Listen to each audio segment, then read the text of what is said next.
Well, it's December 4th, so now it is perfectly acceptable to be in the Christmas spirit. I'm not one of these that likes Christmas beginning to happen at Halloween. I like to take, if you want to celebrate that, and take your time with that, and then take your time with Thanksgiving. But it's December 4th. It's perfectly fine for trees to be up, and lights to be up, and houses to be decorated. It's even good for the radio stations to be playing the Christmas music that they're going to play throughout the month. I mean, it's December 4th. Parents are in that panic, trying to find that one hot toy that they have every year. I know that I'd like to know how they do that.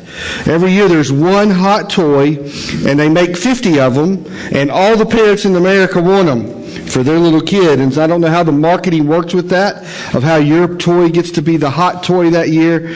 But I know that they're out there, and I know that many of you parents are scrambling trying to find them for your thing. There's Christmas parties that are scheduled, Christmas cards that are going to be sent, cookies, candy, carols, and can we all just say together, Merry Christmas? All right, I hope you say that all throughout the month of December, wherever you go. We were at a parade last night over in Centerville, and it was just awesome. And when people would say Merry Christmas and Merry Christmas, and every once in a while there'd be somebody say Happy Holidays, I say, no, Merry Christmas, Merry Christmas. So we're glad that we can say that. But Christmas isn't always the best time of year for everybody. I think about the parents who want to buy their kids presents this year and can't. I think about the people that we came across yesterday when we were handing out the blankets and stuff to the people up in Macon. And for some, you just get into Christmas spirit, and it's a great time of year, and December's so great, but for others, not so much. Think about soldiers that are deployed. I know that Mr. Clower's grandson just got back and is actually here for Christmas, and he represents another soldier who is off somewhere at Christmas. And I think about them, and even though they have their military family, and I know they do a great job in camaraderie there, but it's still not the ones that you love the most, the ones you want to be near the most. And I bring that up because I know that at Christmas and all throughout this month, there are those two sides of the Christmas story. There are those that are happy and giddy and whatever they want to go buy, they can. And at the same time, there's others that maybe are just trying to make it to January 2017, if we're just honest. Christmas will come and go as quick as it can for them. And the reason I bring that up, because I want to say to both sides of that coin, which is really the theme of our Christmas series, is that Jesus is the light of the world. Jesus is the light. So no matter how bright or how dark a place you're in, no matter how happy or sad you may be, we all need to know together that Jesus is the light. The light is not Toys R Us. The light is not Christmas movies on Lifetime. The light is not all of these peripheral things, but all of those peripheral things should be pointing to Jesus Christ. And if we can make it through this month by keeping our focus on Christ, then it may help us, regardless of which side of that coin we're, to keep our focus on the light of the world. Now, our key verse for this sermon series is actually a verse that was spoken by Jesus some 30 years after he was born. You say, well, Rick, that's sort of odd for a Christmas series, but it makes a very great point that we're going to emphasize throughout the entire month. John chapter 8 verse 12 says this. It says, Jesus spoke to the people once more, and he said to them, so here is the baby that we're celebrating 30 plus years later, talking to the people, and here's what he said. He said, I am the light of the world. If you follow me, you won't have to walk in darkness, because you will have the light that leads to life. And that is the theme of our series, is the light of Christmas. There's a few lights up on stage today, and I really appreciate Lacey and Melissa decorating and putting it all together. It was great. I love when people have that talent that I don't have and they use it. But that's the theme of this month, is the light of Christmas, and that light is Jesus Christ.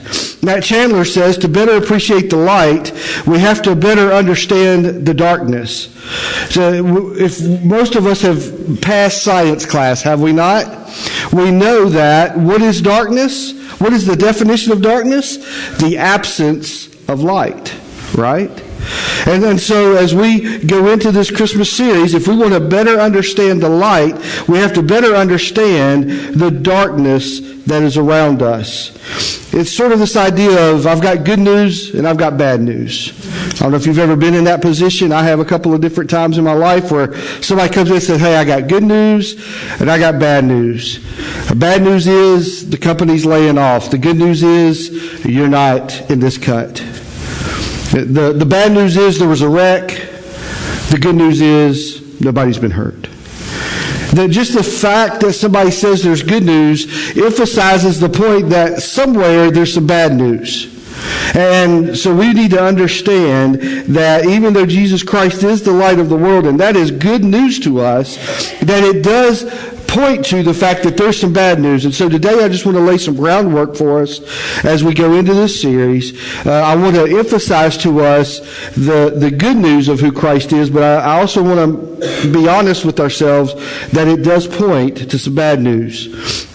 Here's Genesis. Well, to get to the bad news, we have to go way back. 4,000 years. All right, so we're going to go 4,000 years from the birth of Christ back, and then we're going to work our way forward 4,000 years. Now, we're going to take some big jumps, so don't panic that it's not going to take a long time to go through 4,000 years. But in Genesis chapter 1, listen to this. It says in verse 2, now the earth was formless and empty. Darkness was over the surface of the deep. That's the bad news. And the Spirit of God was hovering over the waters. And God said, let there be light. And there was light. That's good news. God saw that the light was good, and He separated the light from the darkness. 4,000 years ago, there was this physical darkness. And it's hard for us to comprehend. It really, really is. Simply because we walk into a house, we flip a switch, we push a button, lights come on. You live on a street somewhere, probably, unless you live way out in the country, there's street lights that lead all the way to your house. I mean, we're familiar with light so much that it's hard for us to understand what the kind of darkness was before God said, let there be light. But it was complete darkness. I was trying to think of how could we do that, and I guess if you put a blindfold on and a bag over your head and we turned out all the lights and put you in a closet, maybe you would grasp an understanding of what that kind of darkness was back then. And then God said, let there be light. And when He said, let there be light, there was, and it was good, and it began the creation process. The second thing we see just a few pages over in Genesis chapter 3, verse 6, it says, when the woman saw that the fruit of the tree was good for food and pleasing to the eye, and also desirable for gaining wisdom, she took some and ate it. She also gave some to her husband who was with her, and he ate it. Bad news. Then the eyes of both of them were opened, and they realized they were naked, and so they sewed fig leaves together and made coverings for themselves. And we see that here in Genesis chapter 3, there begins a spiritual darkness. God took care of the physical darkness in Genesis chapter 1, because we could read a few more verses down and we realize that He created the sun and the moon and the stars and all of these things that now provide light to us. And here in Genesis chapter 3, we see that there's this spiritual darkness, and from that point on, God has been dealing with the spiritual darkness of mankind. I think about yesterday when we were in Macon, and this man named Keith, who's a homeless man up there on the street, had gotten jumped and beat up, got his nose broke, his eyes were black and blue, blood was all over his clothes, all for $12. And see, most of us hear that and we gasp like, how ridiculous. But there's a spiritual darkness up in that community, and that spiritual darkness is no different than the spiritual darkness in our community. Because ever since Adam and Eve took that bite, ever since the garden where they had everything provided for them, but one thing that they decided that they wanted, ever since then there's been this spiritual darkness of mankind that God has been dealing with. In the Old Testament, God flooded the earth. And the only people left were Noah and his immediate family, right? And do we know, if we go back and read that story, that it doesn't take but a little while, and Noah and his family are back in spiritual darkness. They're doing things against God. God had the nation of Israel in captivity. And they cried out, we'll obey, just get us out of here, free us from this place. And he did, and they lasted for but a short time until they were disobeying God again. We look at, in Leviticus, God has set up an offering and a sacrifice system. He gave them laws to live by and steps to take when they broke those laws. And we see that what we know about that is that those laws, they could not live up to those laws. And so they were always having to make offerings and sacrifices. And then you go all the way through the Old Testament, and we just see this spiritual darkness. Jonah, David, all of the different kings that were there, they all ended up with this spiritual darkness that led them to dark places. That's the bad news. But it leads us to the good news, because once and for all, God is going to take care. God is going to give a remedy to the spiritual darkness. God is going to give a remedy to the sin. God is going to give a remedy to the bad news that started in Genesis chapter 3. And he's going to give that remedy in the person of his Son, Jesus Christ. And so that leads us to Matthew chapter 2. And that leads us, now we are at the Christmas story. And so I just want to read these verses as we get into it. Today we're looking sort of at the story of the wise men. Maybe you grew up hearing that story. They're called magi and different things. And so in Matthew chapter 2, let me start reading verse 1. It says, Jesus was born in Bethlehem in Judea during the reign of King Herod. About that time, some wise men from eastern lands arrived in Jerusalem asking, where is the newborn King of the Jews? We saw his star as it rose, and we have come to worship him. Now, let me just help catch us up. These wise men were also called magi. So maybe, depending on what translation you read, you may read the word magi there. Basically, they were astrologers. So their job, day and night, was to look up into the sky, and they were trying to ascertain things from the sky. So when this new star rose, to them, they had been looking at that same sky for maybe years. And now there's a new star that's there that wasn't there the day before. It wasn't there a month ago. We've never seen it, and now it's risen. And so that's why that caught their eye. I tried to think this week, what was it about that star that caught their eye? Was it brighter than all the others?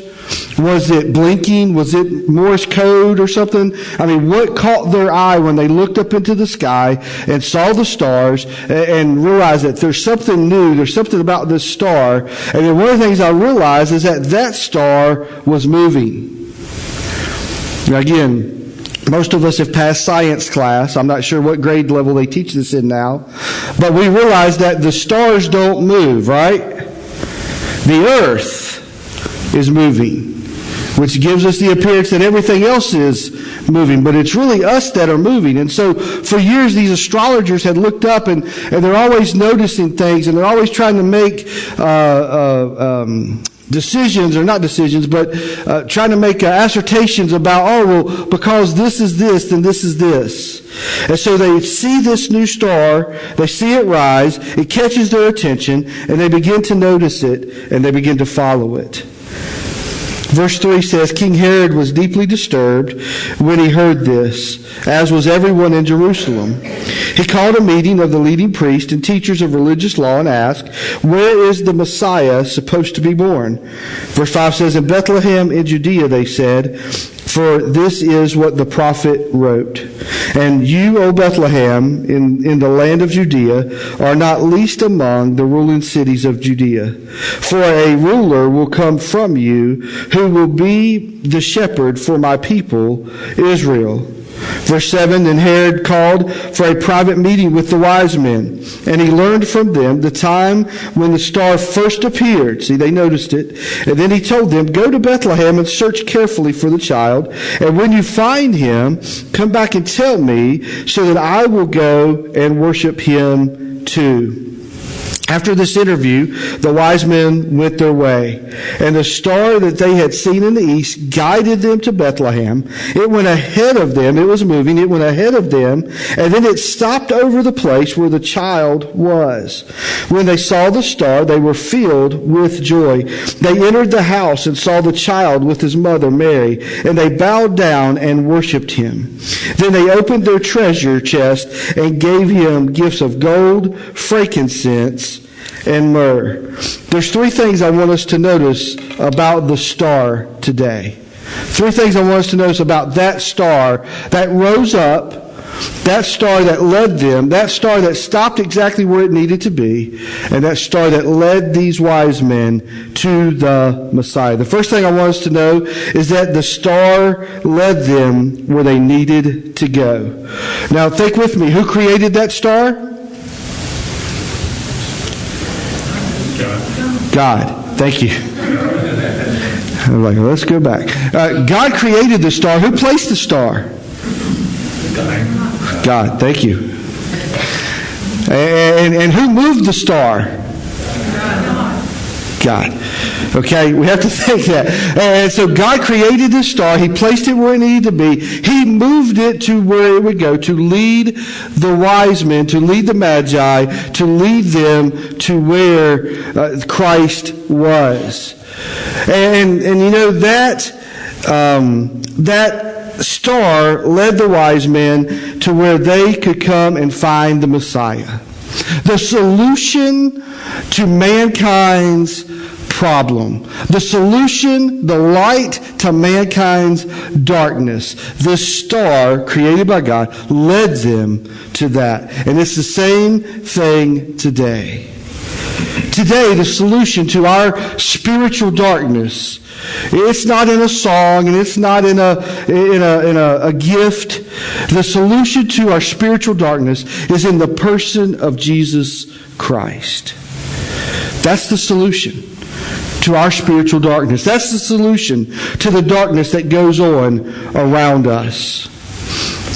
So the star led the Magi where they needed to go. Not only that, but it stopped when they were where they needed to be. It took them right where they needed to go, but it stopped right where they needed to be. I think it's interesting that the star was moving, that it was guiding them, that they were following it. It wasn't happenstance. It wasn't just by chance. It wasn't just that they just happened to see it. They saw it when it came up. They saw it when it started moving. They followed it to where it needed to go, but it stopped exactly where they needed to be. And for you and I today, that's exactly what Jesus Christ wants to do. He wants to guide us. He wants to guide us. He wants to be the solution to our spiritual darkness, but He wants to guide us where we need to be. He wants to guide us to that ministry where He wants us to be plugged in. He wants to guide us to places that we can serve Him. He wants to guide us to the things that we can do. I love it when somebody catches a vision for where God is leading them and where God has placed them. Yesterday we took all of those bedrolls up to Macon, and it was a great time, and you're going to hear a lot about that. You're going to hear a little bit in a minute and then a little bit more later. But it was just a great opportunity. But there's a difference in people when they go there. And it's really easy to see when you get there a difference in people, because there's some people who are there, maybe they got drugged. There was a couple teenage guys yesterday, and they got drugged there by their grandma. It was easy to tell that their heart just wasn't in it. I mean, they were there, they were doing what they were asked to do, but it was really because Grandma said, come on, you're going. Then there were some other people that were there because that is where God has called them. God has led them there. God has directed them there. God has given them a passion for that ministry. And not only were they there yesterday, they're there all the time. And it's awesome when we see where God leads us, and it's awesome to watch a person where God is leading them and where He gets them where He wants them to be. And see, part of the solution to our spiritual darkness, part of the solution that comes in the birth of this baby, the birth of the Messiah, is the very fact that it comes with a guiding principle for us. It comes with the ability to lead us and guide us. Salvation is not just a one-stop shop and I'm done with you. It's a look, I'm going to guide you. I'm going to lead you to where you can serve. I'm going to lead you to where you can serve me. I'm going to lead you to how you can impact the kingdom. I'm going to lead you. And that's what the Messiah wants to do for us. That's what this small little baby that was born in this manger to this young mother and young dad. He was born not only to deliver us from our spiritual darkness, but to guide us where we needed to be. And the third thing that this star did, it led them to worship the Messiah. It led them to worship the Savior. Jesus came and they came and worshiped him, and this baby was being held by his mother and was there in the manger, and they came and they worshiped him. The same baby that would be teaching in the temple at the age of 12, the same baby that would begin a ministry at 30, the same baby that would at 33, 34 be crucified on the cross, the same baby that was being born to be the deliverer of the world. And they came and they worshiped him. They came and they had brought gifts, and they took those gifts and they opened them up and they offered them. And today I believe that Jesus just is waiting for many of us to open up our hearts and to give them to him. He's waiting for us to open up our lives and let him guide us where he wants us to be, where he wants us to serve, how he wants us to use us to impact the kingdom. He wants us to offer our lives as a living sacrifice to him that he can use for the good of his glory, the good of his kingdom. John 8:12, he said, I am the light of the world. If you follow me, you will not walk in darkness, because you will have the light that leads to life. Here's the bad news this morning. There are many walking in darkness. And we don't want to be so naive to ignore the fact that it isn't just everybody out there walking in the darkness. There are many walking in the darkness. Is it physical darkness? No. They have lights they can turn on. They have street lights they can walk by. They have neon signs if they go driving down the road by a restaurant. It's not a physical darkness that they live in, but a spiritual darkness that they live in. And that's the bad news. But the good news is the light of the world has come. The light of the world has come. The one to be the solution to our spiritual darkness has come. And he lives today. Not only does he live today just to take care of our spiritual darkness, but he lives today to guide us and direct us and to use us, all for his glory. And so today, as we get into this Christmas season, as we get into the time of year when we celebrate the birth of the Savior, let me just start by asking you, are you walking in the light or are you walking in darkness? Just to be honest between you and God, are you walking in the light or are you walking in the darkness? And if you're walking in the darkness, I want to say to you today that Jesus has come to be the light for your life. And I will say this, and I guess just being there yesterday, of helping with some of those things, talking with Keith and that kind of thing, because there are some people today that are just walking in darkness and don't even know it. There's people that you work with that are walking in darkness and may not even be aware. There are people on your street. Are they in the Christmas spirit? Yeah. Are they walking in the light? No.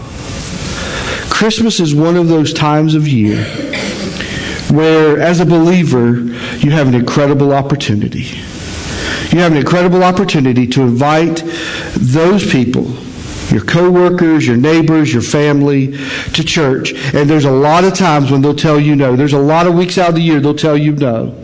But during the Christmas season, a lot of them will tell you yes.